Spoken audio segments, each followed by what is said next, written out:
ছিল, তাই আসতে দেরি হচ্ছিল এবং আসার পথে হারপুন দিয়ে মারার কারণে যেহেতু রক্ত ছড়িয়ে গিয়েছিল, শার্কগুলো একটা স্বাদ পেয়ে গিয়েছিল এবং এসে খামচি খামচি করে সব নিয়ে যাচ্ছিল, মানে খেয়ে নিয়ে চলে যাচ্ছিল। সো যখন চলে আসলো সান্তিয়াগো পুরো ডাঙ্গায়, তখন আর মাছের কিছু ছিল না। মাছটার নাম ছিল হচ্ছে মার্লিন, 18 ফিট লম্বা। এবং পরে ওইটা কঙ্কালটা যে সেটা দোকানে টাঙিয়ে রাখা হলো এবং পরে একদম শেষে দেখা যায় যে মানুষ ওটা নিয়ে কথাবার্তা বলছে, মানুষ জানেন না যেটা কী মাছ, তারা জাস্ট গেস করছে এটা হবে একটা শার্ক। তো এই ছিল হচ্ছে মোটামুটি কাহিনিটা, বাট এটা আরও অনেক ইনডেপথে যাওয়া যায়।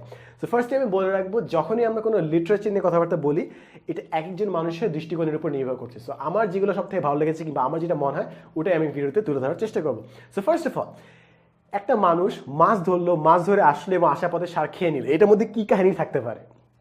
আমি অনেকগুলো এক্সপ্লেনেশন শুনেছি, আমার সব থেকে যে সুন্দর এক্সপ্লেনেশন লেগেছে সেটা হচ্ছে যে এই যে মার্লিন নামে যেটা বড় একটা মাছ, এটাকে ধরতে সান্তিয়াগোর পুরো দিন রাত চলে গেল, অনেক কষ্ট করতে হয়েছে, হাত কেটে গেছে। সে সারাক্ষণ প্ল্যান করছিল যে তাকে খেতে হবে